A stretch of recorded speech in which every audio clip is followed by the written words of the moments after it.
What's underlying my thoughts? Where is that creativity and intelligence that I express? As you go to quieter levels of the mind, the activity of the mind becomes less. And TM is a transcendental meditation technique, is just a technique to turn the attention within. Appreciate the thought at earlier and earlier levels, and what happens is the thought less grips awareness, and the underlying field of wakefulness, the background upon which the thoughts rise and fall, becomes more full. TM is just a time for me to know myself, to just be sitting with myself and experiencing myself, whatever's going on in that particular moment.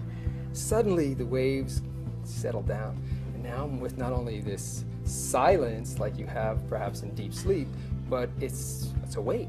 TM immediately gave me that experience of my mind calming down, settling down, and took me to a place which was very quiet inside that I'd never been to before. So what happens when anyone closes their eyes, you see this resting rhythm. The back part of the brain is called alpha. The alpha activity is being understood as the brain wave which organizes the faster frequencies. Faster frequencies deal with parts, the alpha frequency is more the whole. The main difference with transcendental meditation practice is we see this alpha activity in the front of the brain as well as in the back. And faster frequencies, we don't see them during TM practice. TM practice is the detail, the content is becoming less while wakefulness is being maintained. During TM City practice, what you do see is, again, coherence in the alpha frequency because that experience of wholeness is still there. But in addition, you do see gamma and beta coherence because there is specificity. So what the TM City program is doing is it's adding something more. Yogic flying is really, really enjoyable. Yogic flying is like this energy that's like in you and it's mixed with joy and goodness. Your thinking and the processes that are happening in your body are like right in tune with each other. I wouldn't call this flying like we think of unlimited travel through the skies. Not like Peter Pan, no pixie dust. What's most important about yogic flying is what you don't see.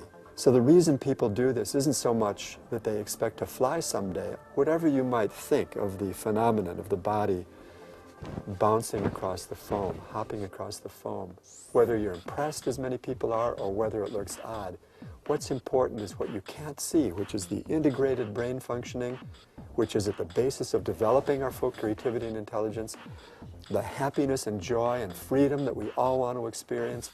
I was a happy person prior to practicing TM, prior to doing yogic flying. But when I learned yogic flying, the transcendental bliss of the TM program immediately was felt throughout my whole body while I was moving around in the environment. When I first experienced that I could be hopping around in yogic flying and I could have my eyes open and I would still be totally deep transcending as if I was meditating, that I could be active and transcending at the same time, that was amazing. A lot of people are practicing yoga these days, and they know how that going through these different poses and all helps take stress out of their system. Well, this is yogic flying. It's from the same tradition that the yoga asanas come from. But you can just think of a little more dynamic level of yoga. It's being in motion, wholeness on the move, nirvana on the move. If somebody asked me if I can fly, I can say, yes, I can fly. The inner subjective experience is one of flying. And even if you get off the foam, you know, an inch or 2 inches, the inner experience is that you feel tremendous energy, bliss, happiness, bubbling bliss inside your own consciousness. Yogic flying for me is just kind of more of what TM is. Meditation taken to the next level. This is what's beyond what most people think of meditation. It's a quantum leap from any meditation. What's the value of this? You know, is it a cool way to go down to the store and get an ice cream and back? Yeah, no. The purpose of yogic flying is to develop your nervous system and to develop your consciousness. The real thing is that it integrates transcendence with activity. It will support everyone's desire to think clearly, to be successful, to help themselves. It'll expand people's awareness so they'll be able to see how they fit into the larger situation. Train the mind to think from that most wakeful, most creative, most powerful level.